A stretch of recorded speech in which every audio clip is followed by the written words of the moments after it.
Hello, everybody. Welcome back to Human Nutrition and Lifestyle Podcast. Today on the podcast, we've got Dan with us from the Netherlands. And Dan is going to tell us all about his journey and what he believes is to be a healthy nutrition for humans. So, Dan, tell us a little bit about yourself, what you do, and how you found your way through nutrition. Sure. Yeah. So I'm 35. And I've been animal-based now for almost 2 years, I would say, a year and a half, perhaps. And basically that means I only eat meat, fruit, and honey. And I train a lot at the same time as well. So and I found that this lifestyle has actually helped me tremendously in combating inflammation in particular. I had some rather persistent skin issues in the past, so some rashes, for example, on my arms that always indicated that some inflammation inside my body was going on. And yeah, man, I've been through countless doctors, dermatologists who always kind of like try to treat the symptoms, but never really bothered to ask questions on my nutrition, other habits that I might have, my sleep hygiene, these kind of things never really came up. And obviously they would then prescribe me with some kind of topical or even antibiotics to kind of try and get rid of the symptoms, but never get to the core of the issue of what's actually going on. And so I got really frustrated with having to deal with this, and it just came to me at some point that, well, I'm just treating whatever symptom I have, but I'm not actually taking care of what might be the underlying root cause of it. And that kind of shift in thinking changed my whole approach to health, and I started to research more on what could be causing these types of inflammation, etc. And then obviously rather effortlessly, I would even say, I came across this vast amount of information on the carnivore diet and becoming eventually animal-based after experimenting a bit with being carnivore. Yeah, I've heard that line of doctors just giving you out prescribed medicine, not actually telling you anything about nutrition, not actually getting to the root cause of things, just treating the symptoms. Lots and lots, and there's lots of people going to be listening to this as well who are taking medication for a certain thing or not able to get to the root cause of what's going on in their life. If there's some sort of disease or inflammation or injury, then get to the root cause of it. That's the only way you're ever going to cure anything. And like you've done, maybe take it back to the base level, like to nutrition. And you said that you did that. You went into research, you looked up things, you found carnivore, and then eventually went to animal-based. But what actually led you down the path? Why? Because there's lots of people and there's lots of different nutritions out there. There's keto, paleo, there's all sorts of kind of things, avenues you can go down. What was the main thing that sort of led you towards carnivore to start off with? Yeah, well, it's a good question because now that you ask it to me, I realized that it hasn't been such a straight line directly towards carnivore at all, actually, because for a few years before that, I was already kind of experimenting with, maybe I should go paleo, and then I would do paleo for, well, maybe a week or even a few weeks. And I would see marginal improvements, maybe at best.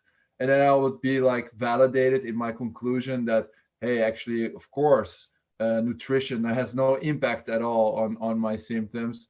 I'd better listen to these doctors and take whatever topical or and as I would discuss this also with others in my group of friends or family even, they would all also have that conditioning of go through the doctors, take some medication that they give you, and never really investigate as to what might be causing that. until I came across what is the book by what's his name, Saladino, I Yeah. think, on the carnivore diet, and then I was really intrigued by it, and I just thought it was a very convincing story that, you know, to build your diet around mainly beef.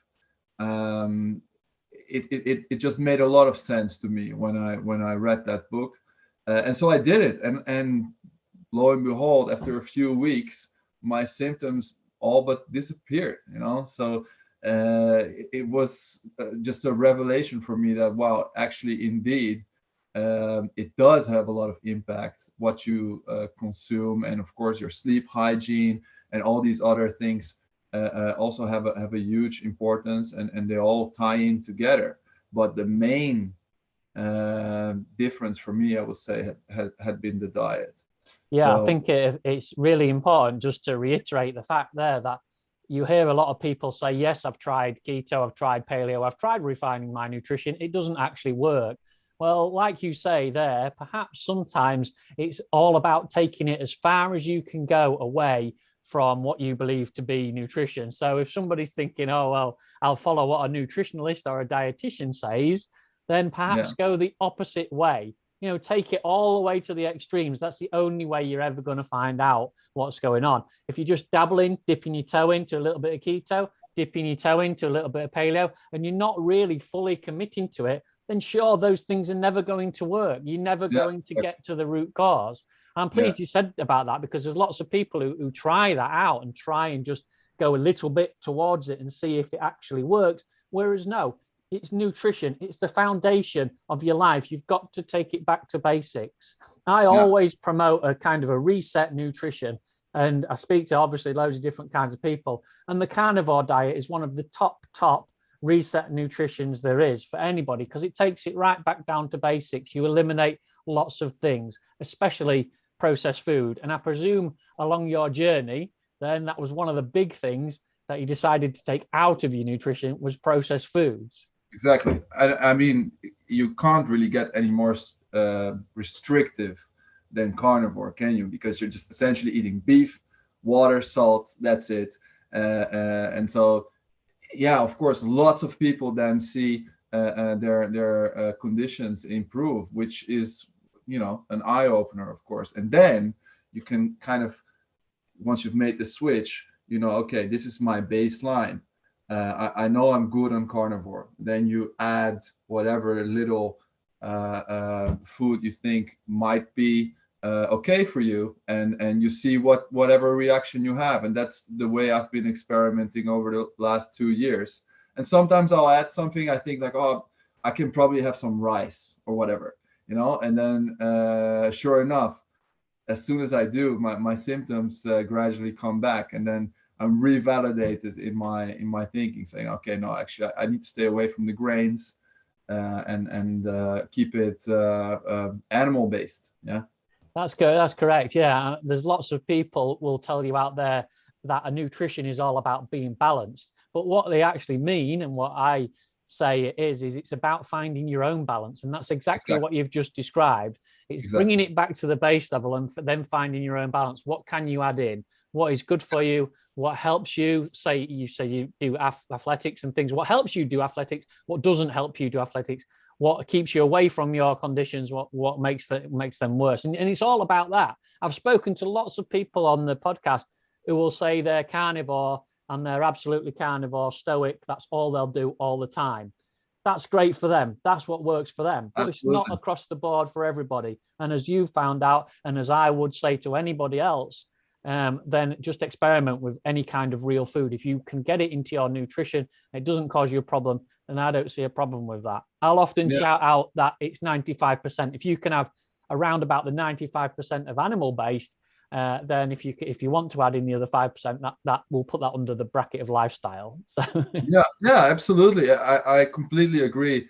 And you know, I get lots of questions because I have this account on Instagram, Animal Based Life Form, and I get lots of questions from people where they say, "Oh, can I have this on animal based?"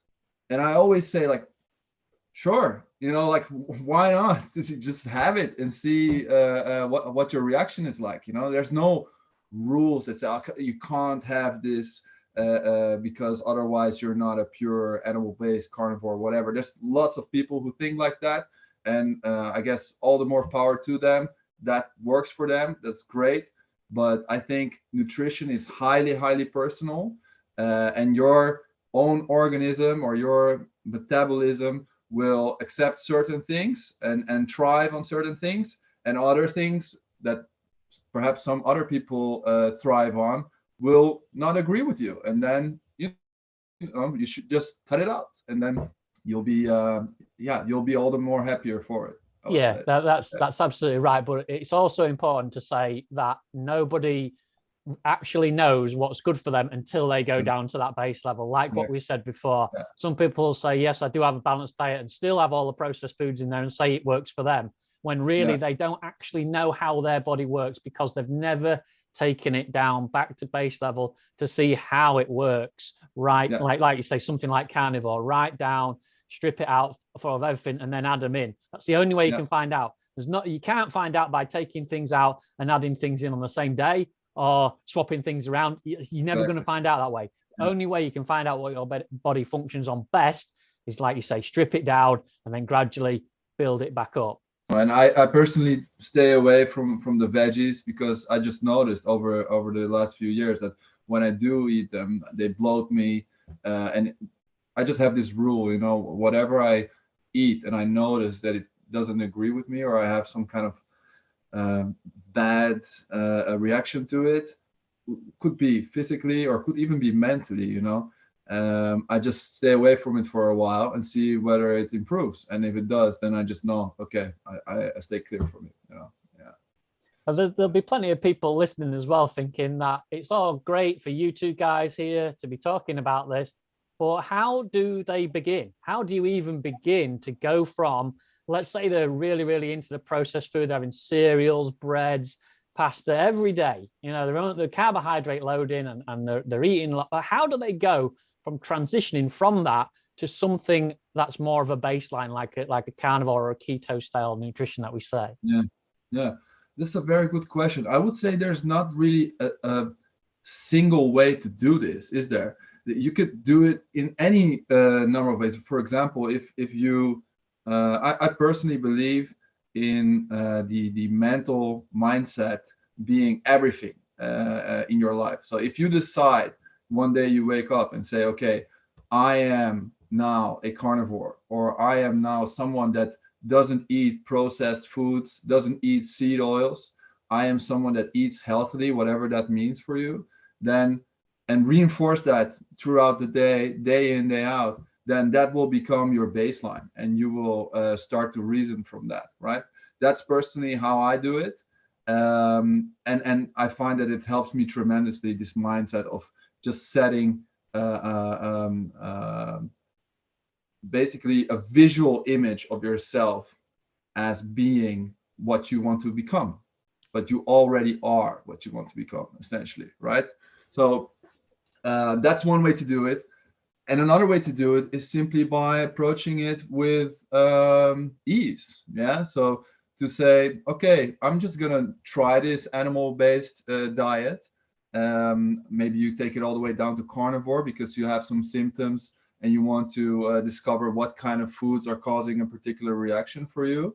And then, you might have some bread one day. So what? It happens. A lot of what I notice, for example, in a lot of people is that they say, okay, I'm gonna do a diet, and then the weekend comes around or something happens and it causes them to steer off their diet and their intended path, and then they say, well, I've already did this now, so forget about it. It's no longer I'm no longer on the diet, right? But in fact, it's just a tiny detour. You can just see it like that, and then okay, I had some bread, fine, back to basics, and keep on trucking, man. That's basically the way to go. So that's exactly it. I never try and say diet, because every time you say Yeah, diet, people yeah, like you say, get it as restrictive. And what it should yeah, be is you building your own nutrition for your lifestyle. You know, you've got to build something that you can keep going with forward and forward and forward. That's why calorie counting never works, because it's just not sustainable. But if you can build it every day better, just build it so that you're making a smarter choice tomorrow, something better tomorrow than what you did today. You know, yeah, maybe don't have the cereal tomorrow, you know, but then if it creeps in again in a week's time, fine, just one day. And then, you know, eventually it will disappear. And that's one yeah, way to do it. That's the way a lot of people will do it, is they'll make the smarter choices. And then a year down the line, imagine where you're going to be from now. If you've made 365 smarter choices, you're going to be a lot better off in a year's time. So that's one way to go. But the other way to go is, like you say, some people are really, really focused and can really go for it and do something in like 30 days, you know, just strip it all out and go full bar for it. I mean, it's easy for me to work with people over a period of 30 days or 6 or 8 weeks and to really help to get in there and refine as much as possible in that time. That's why coaches like myself do programs and nutritional programs, because we're trying to help you in a short period of time. But what you've got to understand is that the work happens after that. You know, you've got to carry that on. You've got to make it your habits, part of your lifestyle, and carry it on. So people might say to you, oh yeah, I've tried that and it doesn't work. And you say, but how long did you give it? You know? exactly. Yeah, it's 1% better every day, right? And then it becomes exponential. That's something that I truly believe in, you know.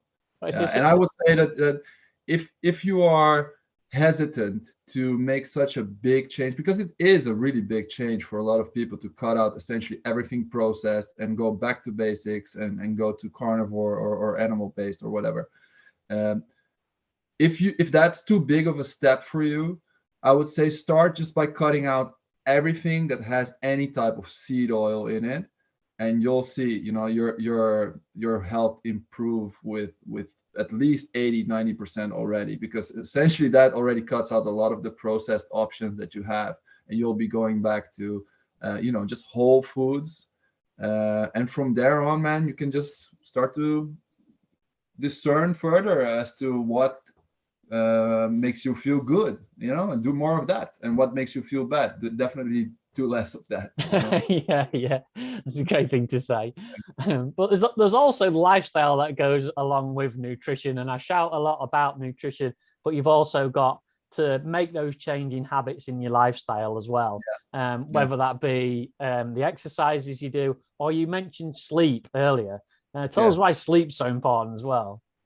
Well, it just, for me personally, it impacts on everything, because if I don't have enough sleep, I can't train well, I don't recover as well, which makes me feel crappy, because I like to give it my all when I train, and it also impacts my mood. And the way I see it, it's my responsibility to show up for myself and make sure that I have enough sleep so that I can show up for others around me in my life in the way that they need me to show up. You know, I have a son. I can't be running around grumpy all day, because I won't feel as connected with him, or as willing to go play with him, or something like that. You know, so he needs me to be at my best, and so it's my you know, obligation really to make sure that I have enough sleep and recover, but in the way that I need to recover.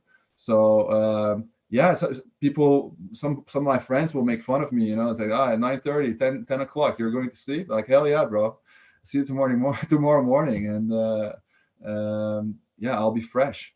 Yeah, Yeah, I like the way you say it's your responsibility, because that's exactly what it is. It's down to everybody to take their own responsibility for the health. And that starts with yeah, something like sleep. You know, you can't be able to function properly. Your brain won't function properly. You won't be able to refine your nutrition because your brain's not functioning properly. So it might want to veer over to some sugar to help it function properly. And it just, things fall apart when you haven't got yeah, the sleep there in your right. lifestyle.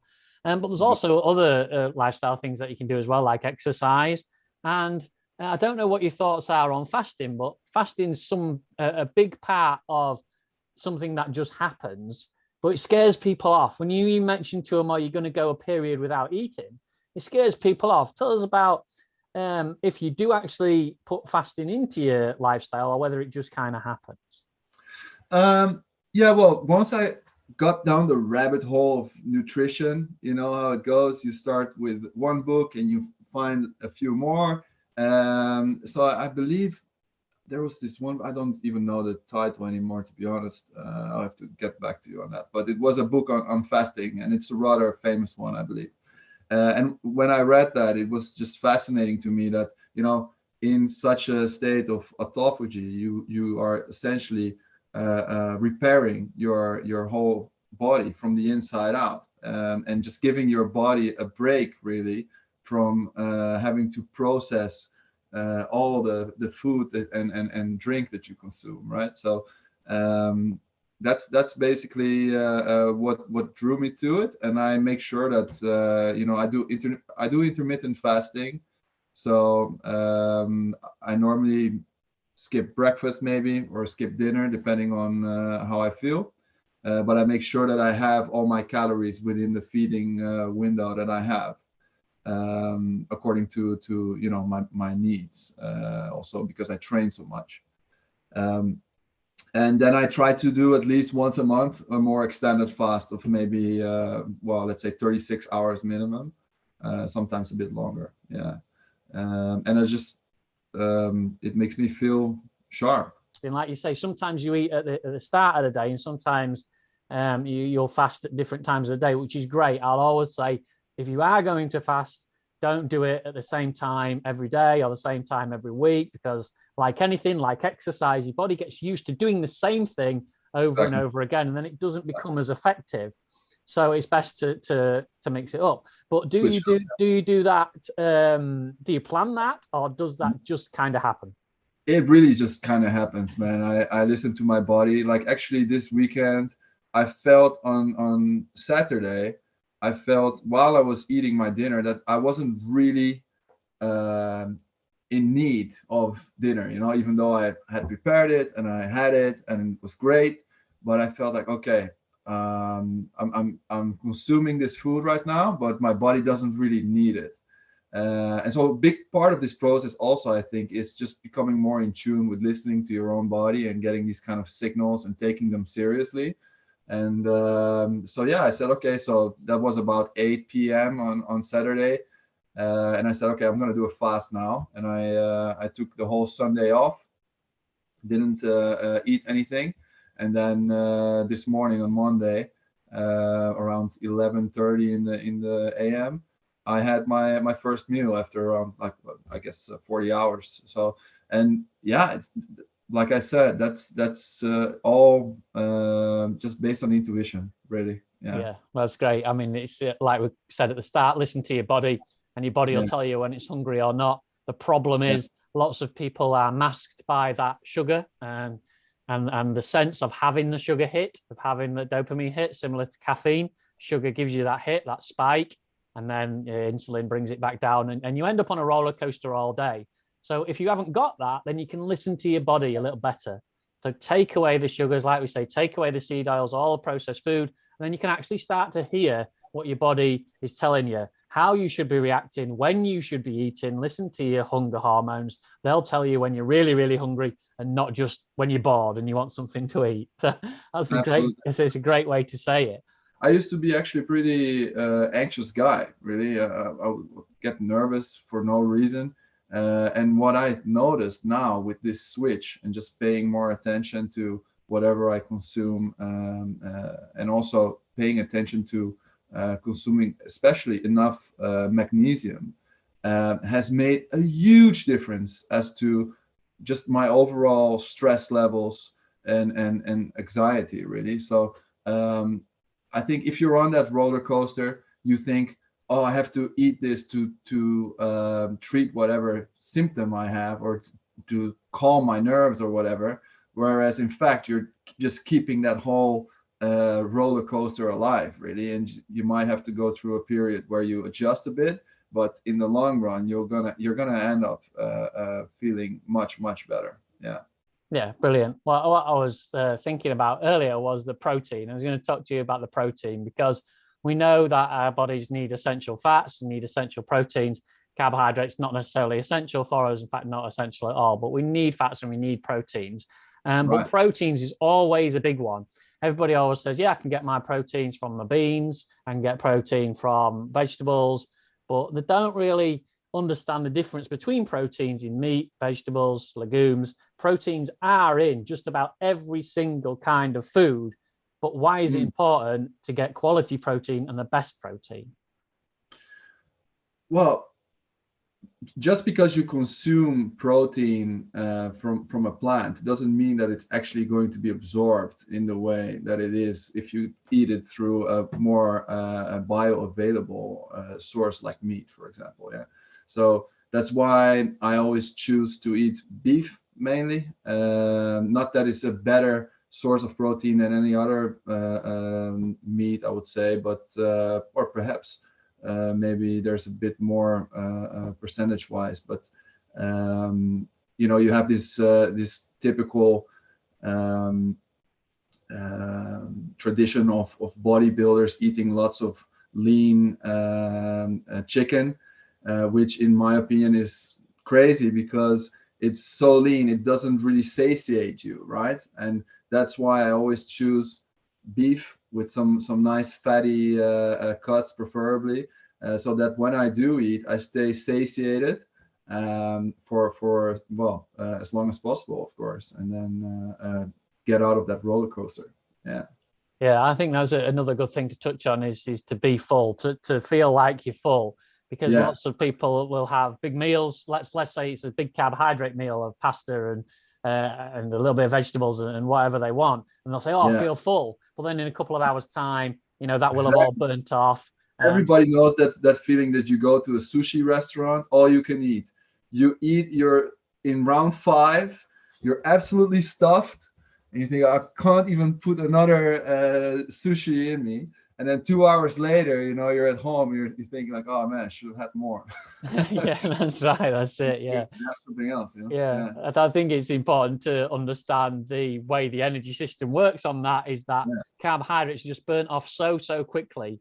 If we can go back to the roller coaster again, they're burnt off so quickly in minutes and seconds, they're gone. So yes, okay, straight away it makes you feel like you're full, but then in a few minutes' time, they've gone. You've burnt it off. You've used it. You've used it as energy, or you've put it in storage in your body, in your muscles, in your livers, glycogen. But protein and fats, while they still go through the same energy systems, it takes hours. It takes a lot longer for them to break down into glucose to store as glycogen and to use as energy. So that's the way the body becomes satiated by eating proteins and fats. It takes them hours to metabolize. So that's Yeah. what's important for people to understand is be full and be full for a long time as well. Yeah. Absolutely. Absolutely. So Yeah. if then people want to follow you, Dan, and follow all the good stuff that you're doing and all the great content you're putting out there, can they follow you on social media? Absolutely, yeah. I kind of sneakily already inserted my handle there. It's animal-based life form on Instagram, and recently also TikTok, which I do not understand at all. Like I'm still trying to get my head through it, but it's well, it's gonna be a fun ride trying to discover that as well. I do have to say I find it very intense. It's like it's so much quicker, but yeah, I'm not sure if that's going to be something for me. But you can find me there as well, and you can find me on Instagram. So yeah, connect and send me a message if you have some questions. I'm always happy to connect with new people and help them with their new challenge of finding the right diet and or lifestyle actually for them. Yeah. Yeah, that's great. Thank you very much for coming on board with us today, telling us your story and helping people understand. It's all valuable information and it Absolutely. always resonates with somebody. There's somebody out there listening who your words are really touching base with. So thank you very much for coming on and My sharing your pleasure. experience. All right, man.